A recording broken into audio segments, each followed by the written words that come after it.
The fortunate inhabitants of Pitrloka, who preside over the funeral ceremonies, made Aryama into a calf. With great faith they milked caviar, food offered to the ancestors, into an unbaked earthen pot. In Bhagavad Gita it is said, Pita Nyanti Pitrivrata. Those who are interested in family welfare are called Pitrivrata. There is a planet called Pitrloka, and the predominating deity of that planet is called Aryama.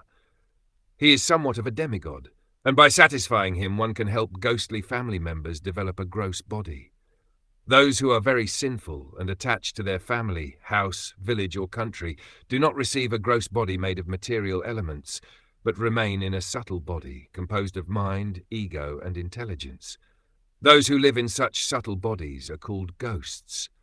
This ghostly position is very painful because a ghost has intelligence, mind and ego and wants to enjoy material life, but because he doesn't have a gross material body, he can only create disturbances for want of material satisfaction.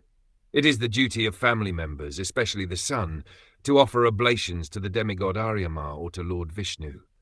From time immemorial in India, the son of a dead man goes to Gaya and at a Vishnu temple there offers oblations for the benefit of his ghostly father.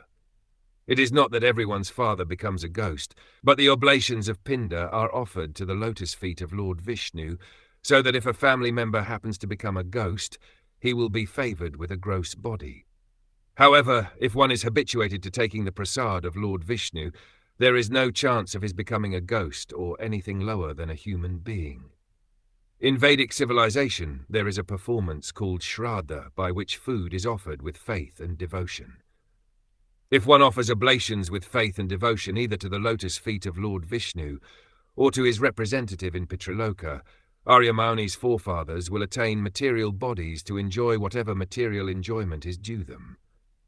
In other words, they do not have to become ghosts.